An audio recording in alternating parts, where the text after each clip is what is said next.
सवाल का answer correct नहीं आता तब तक कोई भी सवाल आसान नहीं होता है। दोनों पॉजिटिव हो दोनों नेगेटिव हो तो एक ही बात है। स्क्वायर लिखा है ना, तो ये कट गया, तो 6 माइनस लेमडा का स्क्वायर कितना आ गया 4। तो स्क्वायर रूट लेंगे तो 6 माइनस लेमडा कितना हो जाएगा +-2। एक बार प्लस साइन लेंगे, ये 216 है ना, ये जो लिखा हुआ है 216 लिखा हुआ है, का स्क्वायर 25 +9 कितना हो जाएगा √34। ऐसे आपको सोल्व करना है। अब आप x2 - x1 का होल स्क्वायर प्लस वो लिखो, फिर वैल्यू लास्ट वन में RS कितना आ रहा है 2√2a, ST भी कितना आएगा और इज इक्वल टू क्या है AQ/BQ। ठीक है, AB को external bisector of any angle of a triangle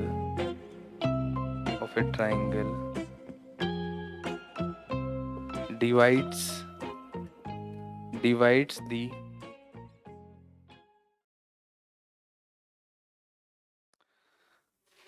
सवाल लिखो एक पहले तो अभी 9th-10th के ये अपन पढ़ेंगे। 9th-10th का अच्छे से आएगा तब 11th में एंट्री करेंगे। If a equal a 0, -1, a point के कोऑर्डिनेट दे रखे हैं 0, -1, b पॉइंट दे रखा है 6, 7, c पॉइंट दे रखा है 2, -2, 3 एंड d पॉइंट दे रखा है अपने को लैम्डा, 3। और ये चारों पॉइंट क्या फॉर्म कर रहे हैं, forms a rectangle.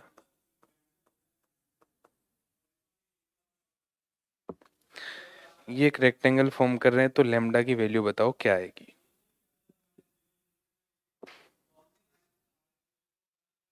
Forms a rectangle, then find lambda. फटाफट बता दो आंसर आया क्या।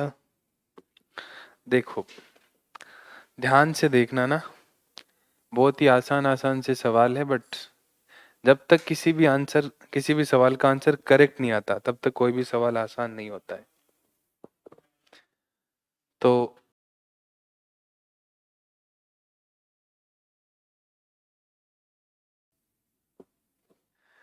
ABCD रेक्टेंगल है, ए कहीं पे भी बना दो बट सीक्वेंस में बनाना जरूरी है, इस बात का ध्यान रखें। अपनी मर्जी से नहीं, ए यहाँ लिखा, बी यहाँ लिख दिया, सी यहाँ लिख दिया। सीक्वेंस में दे रखे तो सीक्वेंस में ही लिखेंगे हम। ए है 0, -1, बी है 6, 7, सी है -2, 3 और डी है लैम्डा, 3। तो हमें रेक्टेंगल की प्रॉपर्टीज पता होनी चाहिए, जो मैं वैसे तो पढ़ाऊंगा आपको। आमने सामने की साइड क्या होती है, बराबर होती है। तो AB की जो लेंथ है वो किसके बराबर होनी चाहिए, CD के बराबर होनी चाहिए। कर देते हैं बराबर। AB मतलब A से B की डिस्टेंस निकालनी, तो डिस्टेंस फॉर्मूला x2 - x1 का whole square plus y2 - y1 का होल स्क्वायर का स्क्वायर रूट, इधर किसके बराबर हो जाएगा x2 - x1 -2 माइनस लैम्डा का स्क्वायर 3 - 3 0 हो जाएगा का स्क्वायर रूट। ठीक है यहाँ तक। अब स्क्वायर कर दे दोनों तरफ तो स्क्वायर रूट हट जाएगा, तो ये हो जाएगा 36 + 64 is equal to -2 minus lambda का स्क्वायर। नेगेटिव साइन को यदि मैं यहाँ से बाहर ले लूं तो स्क्वायर की वजह से वो क्या बन जाएगा, पॉजिटिव हो जाएगा। और यहाँ क्या बचेगा 2 और यहाँ क्या बचेगा लैम्डा, तो 2 + लैम्डा का होल स्क्वायर हो जाएगा। 2 + लैम्डा का होल स्क्वायर किसके बराबर है, 100 के बराबर है। तो स्क्वायर रूट लेते हैं दोनों तरफ तो क्या आता है प्लस माइनस। स्क्वायर रूट लिया है ना, स्क्वायरिंग करने से कुछ नहीं होता, स्क्वायर रूट लेते हैं तो ये लैम्डा +2 बनेगा क्योंकि स्क्वायर रूट हट जाएगा, और ये 10 का जो स्क्वायर था वो +-10 हो जाएगा। क्योंकि आप इसको वापस स्क्वायर करके देखो, वैल्यू तो दोनों बार वही मिलेगी, चाहे प्लस साइन लो चाहे माइनस साइन लो। तो यहाँ पे आपको ध्यान रखना है। यहाँ यदि आपकी गलती हो जाती इस बार, जैसे तूने पहले गलती की थी, तो तेरा आंसर बाई चांस ठीक आ गया था। कैसे? यहाँ से लेमडा एक बार प्लस लेने पे 8 आएगा और माइनस लेने पे -12 आएगा। इसके दोनों आंसर नहीं होंगे ना। आमने सामने की साइड तो पैरेललोग्राम की भी तो बराबर होती है। रेक्टेंगल की ऑपोजिट साइड बराबर होती है तो पैरेललोग्राम की भी तो ऑपोजिट साइड बराबर होती है। तो रेक्टेंगल के लिए डायगोनल्स भी तो बराबर करने पड़ेंगे। पैरेललोग्राम के डायगोनल बराबर नहीं होते, सारी की सारी प्रॉपर्टीज में लिखूंगा आपको। तो यहाँ पे क्या होगा, डायगोनल बराबर करने पड़ेंगे, उससे इन दोनों में से एक वैल्यू हट जाएगी। तो डायगोनल कौन कौन से ले लो, AC को किसके बराबर करना है, BD के बराबर करना पड़ेगा। AC को BD के बराबर करना है तो AC की वैल्यू कितनी आ जाएगी, -2 -0 का स्क्वायर कितना हो जाएगा 4, 3 माइनस और -1 कितना हो जाएगा 3 + 1 4 का स्क्वायर 16 का square root is equal to, BD लिखें तो 6 माइनस लेमडा का स्क्वायर, 6 माइनस लेमडा का स्क्वायर प्लस 7 माइनस 3 का स्क्वायर कितना हो जाएगा 16। ये हट गया, स्क्वायरिंग कर दे तो स्क्वायर रूट हट जाएगा। तो 4 + 16 is equal to 6 minus lambda का स्क्वायर इक्वल टू +16। इससे ये कट गया तो 6 माइनस लेमडा का स्क्वायर कितना आ गया 4। तो स्क्वायर रूट लेंगे तो 6 माइनस लेमडा कितना हो जाएगा +-2। एक बार प्लस साइन लेंगे और एक बार माइनस साइन लेंगे। जब प्लस साइन लेंगे तो लेमडा आ जाएगा 4 और माइनस साइन लेंगे तो लेमडा आ जाएगा 8। तो लेमडा हमारा जो आंसर होगा वो क्या होगा, लेमडा इक्वल टू 8। क्योंकि लेमडा 8 होने पे आमने सामने की साइड्स भी बराबर है, डायगोनल्स भी बराबर है, और दोनों कंडीशन सेटिस्फाई करेगा तभी वो रेक्टेंगल बनेगा। कोई जैसे पहली कंडीशन में वो क्या हो सकता है, पैरेललोग्राम भी हो सकता है, क्योंकि पैरेललोग्राम की भी ऑपोजिट साइड्स बराबर होती है। तो आंसर हमारा ये होगा, ये भी रिजेक्ट हो जाएगा, ये भी रिजेक्ट हो जाएगा। ठीक है, समझ में आ गया? तो ये गलती नहीं होनी चाहिए, नोट कर लो फटाफट जिसने नहीं किया था। चलो अगला सवाल लिखो।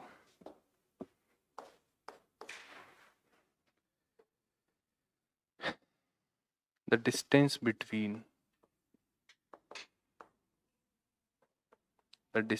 between the points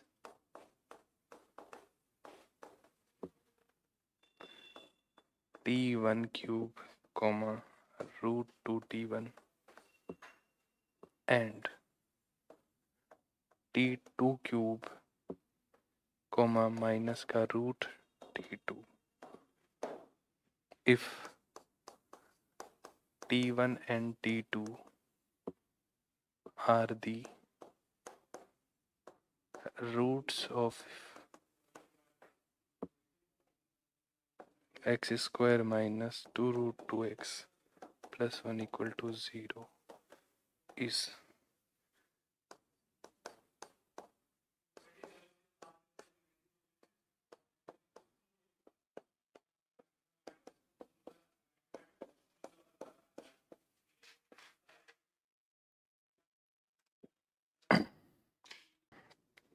डिस्टेंस निकालनी है दो पॉइंट के बीच में।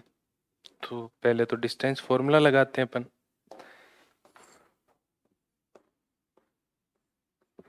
है ना। इन दोनों के बीच की डिस्टेंस, इस पॉइंट को A और इस पॉइंट को B ले ले तो AB कितनी आ जाएगी,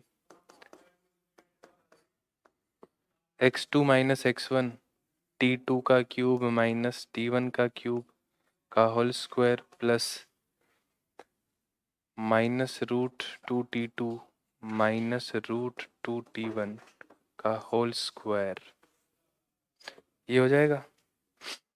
a³ माइनस b³ का फॉर्मूला क्या होता है,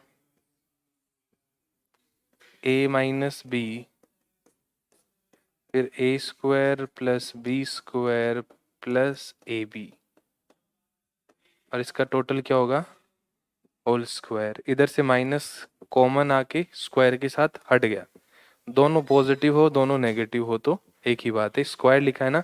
और रूट टू बाहर आ जाएगा तो कितना बन जाएगा 2, और इधर अंदर क्या आ जाएगा t1 प्लस t2 का होल स्क्वायर।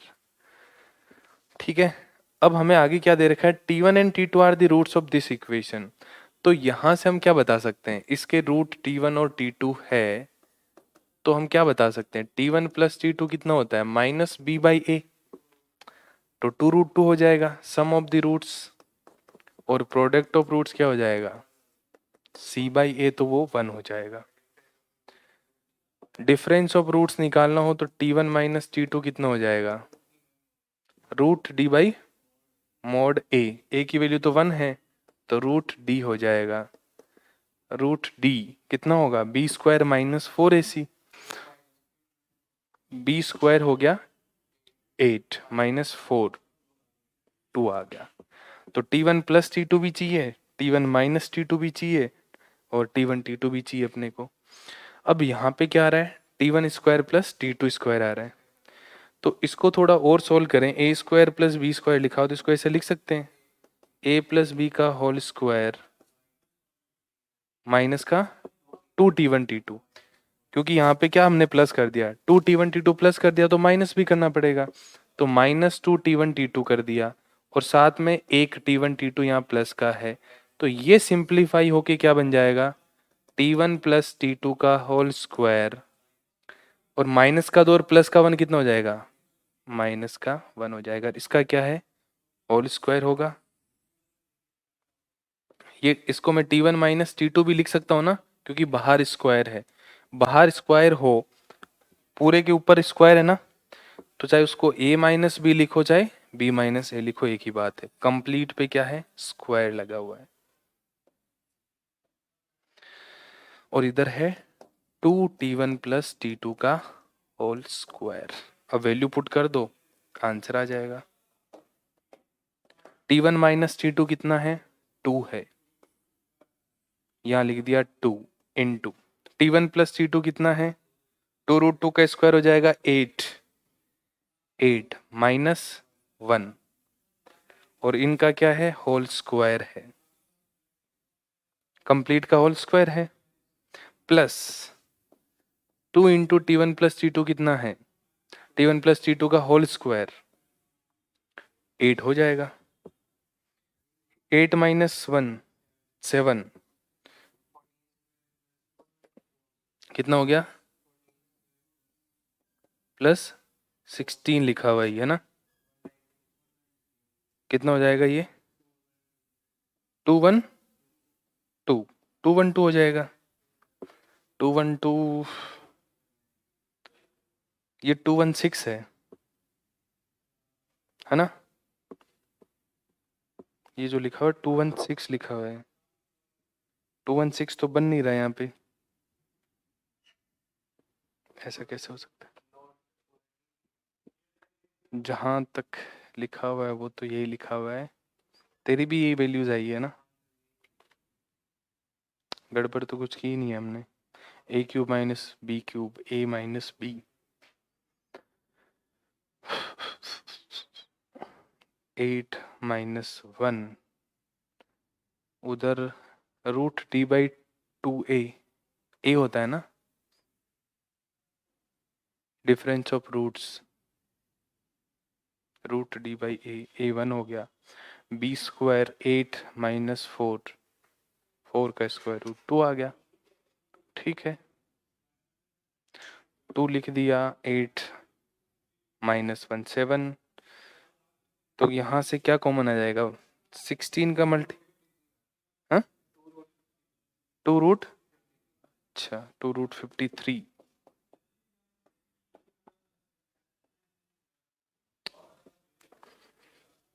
ठीक है तो इसमें लिख लेते हैं ऑप्शन, इन्होंने तो दिया नहीं,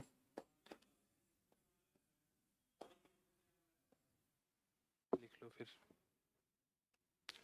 जो गिवन है उसके हिसाब से ये आंसर आएगा, बस हो गया।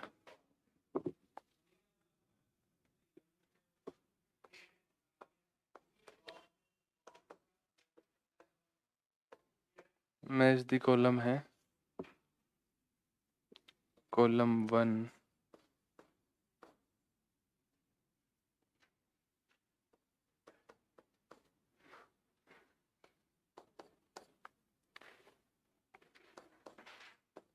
the triangle with vertices A 7, 10, B 4, 5 and C 10, 15.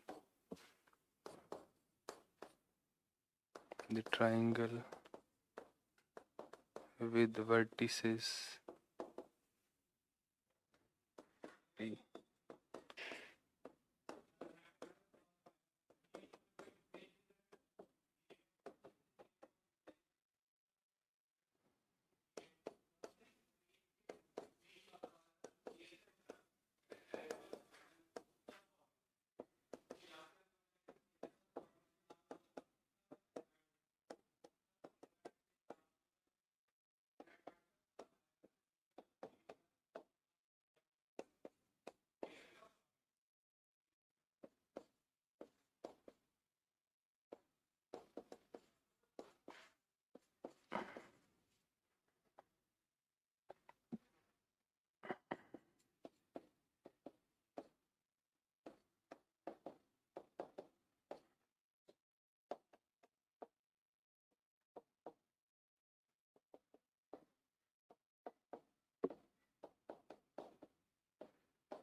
फटाफट से A B B C C A P Q Q R R Q निकाल के देख लो।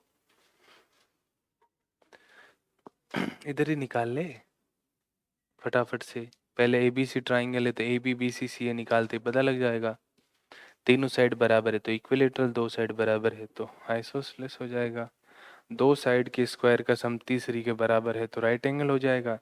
और दो साइड की सम तीसरी के बराबर हो जाता है तो वो कोलिनियर पॉइंट्स हो जाएंगे। चलो जी देखो इधर, बहुत ही सिंपल सिंपल सा सवाल है। यहाँ से पहले ए बी निकालें अपन तो क्या आ जाएगा, ए बी निकालना है तो 4 - 7 -3 का स्क्वायर 9 प्लस 5 - 10 -5 का स्क्वायर 25, 25 प्लस 9 कितना हो जाएगा √34। ऐसे आपको सोल्व करना है। अब आप x2 - x1 का होल स्क्वायर प्लस वो लिखो, फिर वैल्यू पुट करो, फिर माइनस करो, फिर स्क्वायर करो, फिर जोड़ो, फिर फाइनल आंसर लिखो। इतना थोड़ी ना करना है आपको। फिर यहाँ से साइड बी सी निकालना हो तो 10 - 4 6, 6 का स्क्वायर 36, 15 - 5 10, 10 का स्क्वायर 136 का रूट आ गया बी सी की वैल्यू। अब निकालना है ए सी। 10 - 7 3, 3 का स्क्वायर 9, 15 - 10 5, 5 का 9 प्लस 25 आ जाएगा तो √34 आ गया। दो साइड्स बराबर आ गई, आइसोसेलेस हो जाएगा। ये क्या हो गया,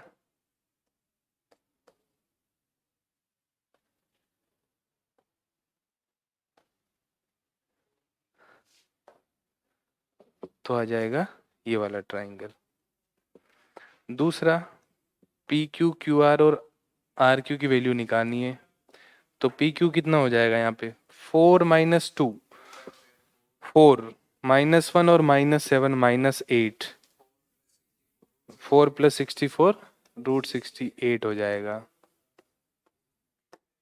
क्यू आर निकालने तो -2 -4 -6 का स्क्वायर प्लस का 36 6 माइनस और -1 प्लस 1 7 7 का स्क्वायर 49 49 प्लस 36 कितना हो जाएगा, कितना हो जाएगा 80 85 हो जाएगा। फिर पी आर निकालना है, -2 और -2 -4, -4 का स्क्वायर 16, 6 - 7 1, 1 का स्क्वायर 1, तो कितना हो जाएगा √17। तो 2 का स्क्वायर 68 और 17 को प्लस करने पे 85 बन रहा है, बट स्क्वायर करके प्लस करने पे तो P Q plus P R का square is equal to Q R आ गया। तो राइट एंगल ट्राइंगल हो गया, ये पहला हो गया, ये दूसरा हो गया ये, है ना। तो इक्विलैटरल भी नहीं है, आइसोसेलेस भी नहीं है, कोलिनियर भी नहीं है। ठीक है जी, बात करते हैं नेक्स्ट की। एल एम निकाले तो कितना आ जाएगा 5 - 3 2, 2 का स्क्वायर 4, 6 - 1 5, 5 का स्क्वायर 24 √29 mn, 9 - 5 4, 4 का स्क्वायर 16, और ये हो गया 16 - 6 10 100 116 हो जाएगा। और एल एन निकालना है तो 9 - 3 6 तो आ जाएगा 36, और 225 तो कितना हो जाएगा 261। ये कौन सा ट्राइंगल होगा, कोलिनियर ही होगा। क्यों होगा कोलिनियर, कोलिनियर का मतलब तो दो साइड का कोलिनियर कोई भी 3 पॉइंट्स कब होंगे, किन्हीं दो साइड्स के बीच की डिस्टेंस, किन्हीं दो साइड्स का सम तीसरी के बराबर आ जाए, तो वो आ रहा है क्या, आना पड़ेगा मतलब। अच्छा कोई ऑप्शन मैच नहीं कर रहा इसलिए इसको ये रख देंगे अपन, ऐसा तो नहीं कर सकते ना, जबरदस्ती थोड़ी कर सकते हैं इसके साथ। एक बार आंसर देना जरूरी है वो तो पता है, बट 3 1 5 6 9 16 तो 225 9 16 160 तो जीरो आ रहा है, नहीं आएगा ना। बात वही है, आप एरिया जीरो करो तो कोलिनियर आएंगे। उसी बात को आप इस तरह से भी बोल सकते हो कि P Q plus Q R यदि पी आर के बराबर आ जाता है तो पी क्यू आर को कोलिनियर होना पड़ेगा। अब यहाँ पे देख लो ना क्या वैल्यू बराबर आ रही है क्या, √29 116 हाँ mn2 √29 है क्या, तो बात बन सकती है। देखो एल एम कितना है √29, mn कितना है, तो बात बन गई। वो 3 √29 है क्या, 9 से डिवाइड हो रहा है, यस 3 √9 है। अब बोल सकते हैं इसको, ऐसे जबरदस्ती नहीं कर सकते ना, पहले कंफर्म करना पड़ेगा कि नहीं दो साइड्स का सम तीसरे के बराबर है कि नहीं है। तो L M plus M N को जोड़े हम, L M plus M N को जोड़े, एल एम और एम एन को जोड़े तो किसके बराबर आ रहा है, एल एन के बराबर आ रहा है, इसीलिए कोलिनियर होंगे ये। तो सिंप्लीफाई कर लिया, बस रूट्स में से बाहर निकाल दी वैल्यू को। लास्ट वन में आर एस कितना आ रहा है 2 √2a, एस टी भी कितना आएगा और आर टी भी कितना आएगा 2a, तो ये हो जाएगा इक्विलेटरल। तो ये यहाँ पे मैच करेगा और ये यहाँ पे मैच करेगा। अब यहाँ से आपको एक बहुत इंपॉर्टेंट बात बताता हूँ, कोई भी ट्राइंगल हो उसके वर्टिसेस यदि इंटीजर फॉर्म में हो तो वो कभी भी इक्विलेटरल ट्राइंगल नहीं हो सकता। हाँ जैसे कि यहाँ पे 7 10 4 5 और 10 15 है, तो इसके तीनों के तीनों वर्टिसेस के जो कोऑर्डिनेट्स है वो किस फॉर्म में है, इंटीजर फॉर्म में है, तो वो ट्राइंगल कभी भी इक्विलेटरल ट्राइंगल नहीं हो सकता। इक्विलेटरल ट्राइंगल के अंदर कम से कम एक वर्टेक्स के जो रूट कोऑर्डिनेट्स होंगे वो इरेशनल फॉर्म में होने चाहिए। यहाँ पे भी देख लो √3 इंटीजर फॉर्म में, तो ये नोट करके लिख लो, इंपॉर्टेंट बात है। ए triangle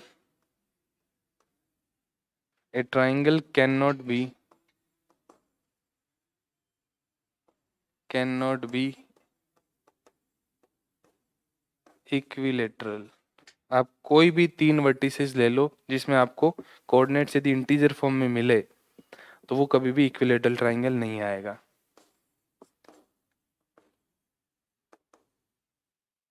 if all coordinates of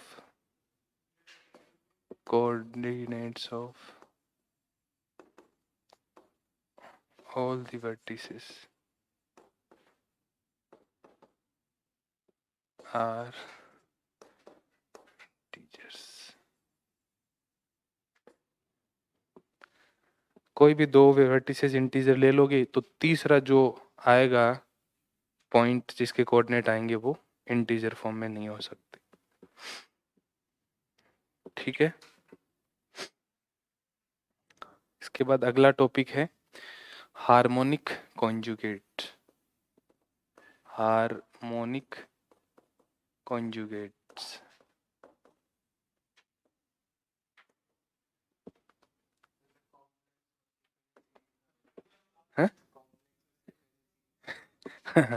harmonic conjugate क्या होता है? देखो, जैसे अभी तक हमने जो सेक्शन फॉर्मूला पढ़ा था वो इंटरनल ही भी डिवाइड करता है और एक्सटर्नली भी डिवाइड करता है।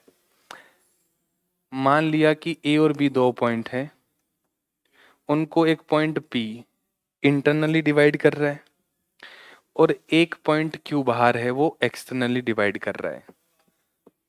ठीक है, यदि पी और क्यू दोनों पॉइंट ए बी को इंटरनली और एक्सटर्नली सेम रेशियो में डिवाइड करें तो पी एंड क्यू क्या कहलाएंगे? हार्मोनिक कॉन्जुगेट कहलाएंगे। किसके रेस्पेक्ट में? ए और बी के रेस्पेक्ट में। तो इसको ऐसे लिखा जा सकता है,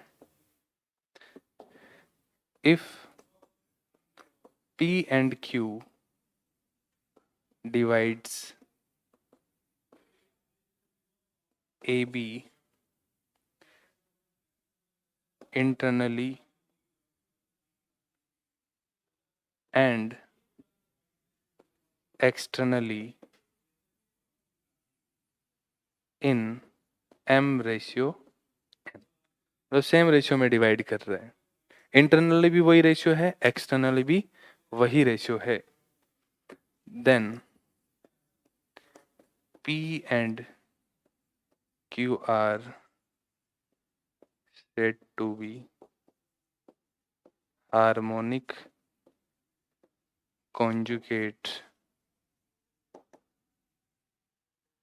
of each other with respect to A and B, with respect to A and B। ये तो स्टेटमेंट लिख दिया। अब मुझे मैथमेटिकली फॉर्म में लिखना हो तो कैसे लिखेंगे? AP का जो रेशियो होगा PB के साथ वही रेशियो किसका होगा? AQ का BQ के साथ। ये रेशियो बराबर होगा, मान लिया किसी ना किसी वैल्यू के तो बराबर होगा। तो ये इसका स्टेटमेंट हो गया, मैथमेटिकल स्टेटमेंट। P और Q 2 पॉइंट ऐसे हों जो एक लाइन सेगमेंट को इंटरनली और एक्सटर्नली सेम रेशियो में डिवाइड करते हों तो P और Q एक दूसरे के क्या कहलाएंगे? हार्मोनिक कॉन्जुगेट कहलाएंगे। किसके रेस्पेक्ट में? A और B पॉइंट के रेस्पेक्ट में कहलाएंगे। ठीक है, अब यहां से देखो, ये हमारे पास एक रिजल्ट तो ये आ गया। अब यहाँ पे हम एक चीज ये भी बोल सकते हैं कि जो पॉइंट्स होंगे line segment AP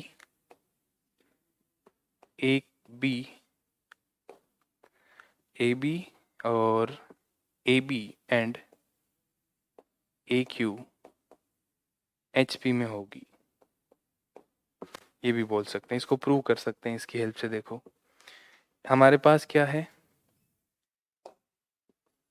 AP by क्या लिखा? PB इज इक्वल टू क्या है? AQ by BQ। ठीक है, AP को एज इट इज रहने देते हैं। PB को मैं क्या लिख सकता हूँ? AB minus PB, AB minus AP लिख सकते हैं।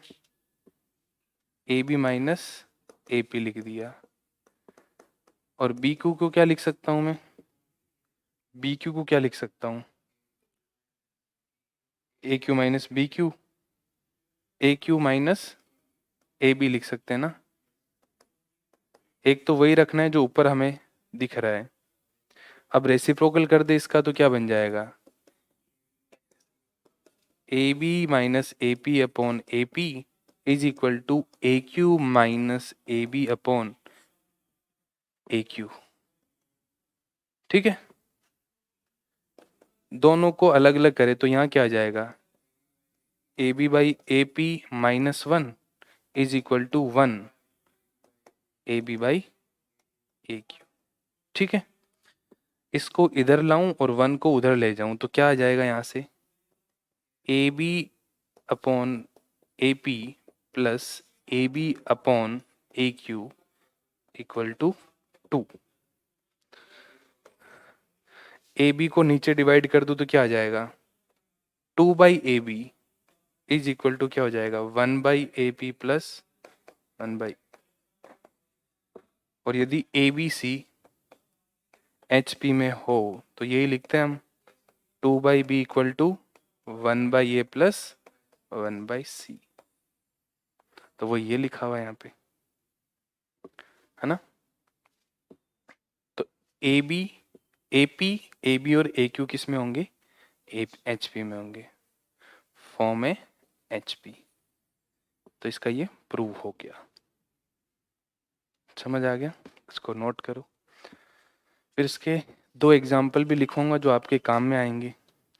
हार्मोनिक कॉन्जुगेट्स, एस लगा दो ना इस पे, 2 पॉइंट्स ले रहे हैं ना इसलिए। Harmonic conjugates, P and Q 2 point है ना एक दूसरे के, हार्मोनिक कॉन्जुगेट, तो हार्मोनिक कॉन्जुगेट्स लिख लो इसको। लिख लिया? लिख लिया ना सबने? चलो अब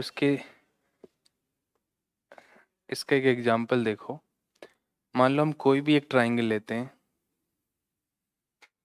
है ना, कोई भी ट्राइंगल हो, इसके किसी भी एंगल के दो बाइसेक्टर हो सकते हैं, एक तो इंटरनल बाइसेक्टर और एक एक्सटर्नल बाइसेक्टर।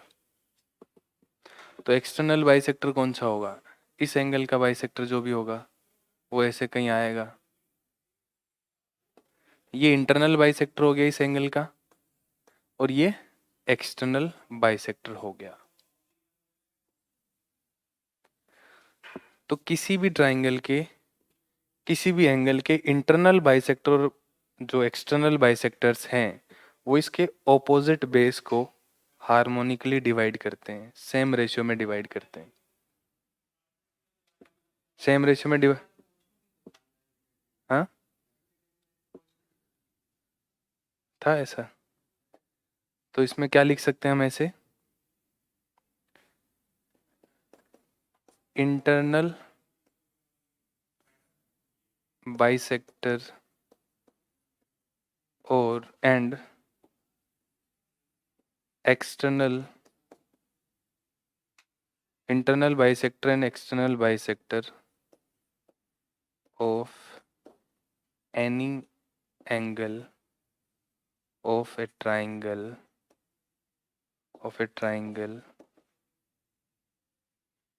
divides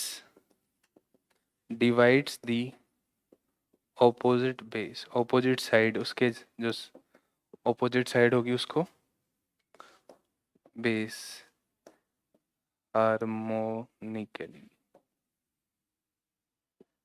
इसका मतलब क्या हो जाएगा? P पॉइंट बी सी को उसी रेशियो में डिवाइड करेगा जिसमें Q पॉइंट बी सी को डिवाइड करेगा। तो बी पी का रेशियो पी सी के साथ वही होगा जो बी क्यू का रेशियो किसके साथ होगा? सी क्यू के साथ होगा। तो इसको एज ए रिजल्ट अपने को ध्यान रखना है, कहीं पे काम में आ सकता है ये। किसको? एसी को एक्सटेंड करते तो मतलब?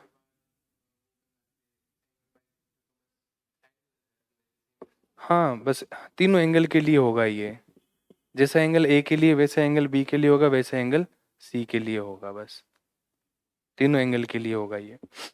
दूसरा एंगल, दूसरा एग्जाम्पल इसका क्या है, जो आप सर्कल्स में पूरा डिटेल में पढ़ोगे, अभी के लिए बता दूं, सर्कल चैप्टर में इसको पढ़ोगे वापस, बट यहाँ पे हार्मोनिक कॉन्जुगेट पढ़ा, इसलिए मैं आपको यहाँ पे भी बता देता हूँ एक बार। दो सर्कल्स यदि एक दूसरे को इंटरसेक्ट नहीं करते हों, तो जो कॉमन टेंजेंट है वो कितनी ड्रॉ की जा सकती है? 2, 4 कॉमन टेंजेंट्स हो सकती है इनकी। जबरदस्ती मिला रहा हूँ ना,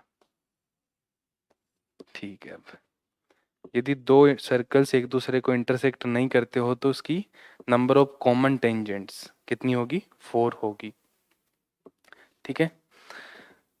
इनके सेंटर्स के नाम दे दूं मैं C1 C2। तो इनके सेंटर को जो ज्वाइन करने वाली लाइन होगी वो इनके इंटरसेक्शन को से ऐसे जाएगी ना, यदि प्रॉपरली आप डायग्राम ड्रॉ करो तो, है ना। सेंटर C1 C2 को ज्वाइन करोगे तो वो यहाँ से पास करेगी और उनके बाहर के इंटरसेक्शन से भी पास करेगी। इसकी रेडियस में मान लूँ R1 और इसकी रेडियस मान लूँ R2। ये है P और ये पॉइंट Q ले लें, तो यहाँ पे भी P और Q पॉइंट उसी तरह से वर्क करेंगी। जो P एंड Q पॉइंट है वो इनके सेंटर को ज्वाइन करने वाली जो लाइन होगी उसको सेम रेशियो में डिवाइड करेंगे, और वो रेशियो होता है R1:R2। ये इंपॉर्टेंट ज़्यादा है पिछले से ज़्यादा, बट ये तो सर्कल चैप्टर में पूरा डिटेल में पढ़ोगे। समझ में आया क्या कहना चाह रहा हूँ मैं? इन दोनों के सेंटर को ज्वाइन करने वाली लाइन C1 C2 को जो point P and point Q है वो सेम रेशियो में डिवाइड करेंगे, और जो रेशियो होगा वो यहाँ पे किसका होगा? R1:R2 होगा, उनके रेडियाई का रेशियो होगा, रेडियस का।